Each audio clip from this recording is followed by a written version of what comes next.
যাকে স্পেনের মুসলিম বিরোধী সমর্থকরা থামাতে চেয়েছে সেই ছেলেটাকেই মহান আল্লাহ পাক পুরো পৃথিবীর সামনে সম্মানিত করেছেন। লামিনের বিশ্বাস ছিল মহান রবের ওপরে, আর সৃষ্টিকর্তাও যেন তাকে দুমুঠো ভরে সম্মান দিলেন। চুপ করালেন স্পেনের মুসলিম বিরোধীদের। হ্যাঁ, তাই মুসলিম বিরোধীদের উপযুক্ত জবাবটাই দিলেন লামিনে ইয়ামাল। মুসলিম হবার জন্য কত কটু কথা শুনতে হয়েছে লামিনকে। একটা সময় তো বলেই ফেললেন প্রয়োজনে তিনি ফুটবল ছেড়ে দেবেন, তবুও তার ধর্মকে কটু কথা বললে ছাড় দেবেন না। লামিনকে ফুটবল ছাড়তে হয়নি, বরং সব অবজ্ঞার জবাব এক রাতে দিয়ে দিয়েছেন। লামিনের এই জয়টা কি পুরো মুসলিম বিশ্বেরই নয়? স্পেনে যখন চলছে মুসলিম বিরোধী স্লোগান, তখন ফুটবল মাঠে মুসলিমদের হয়ে একাই লড়ে যাচ্ছিলেন বার্সেলোনা সেনসেশন। মোহাম্মদ সালাহর মতো তারকারাও তার পাশে দাঁড়ায়নি, কিন্তু লামিন একাই লড়েছেন।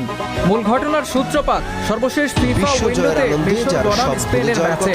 মুসলিম ধর্মকে নিয়ে কটু কথা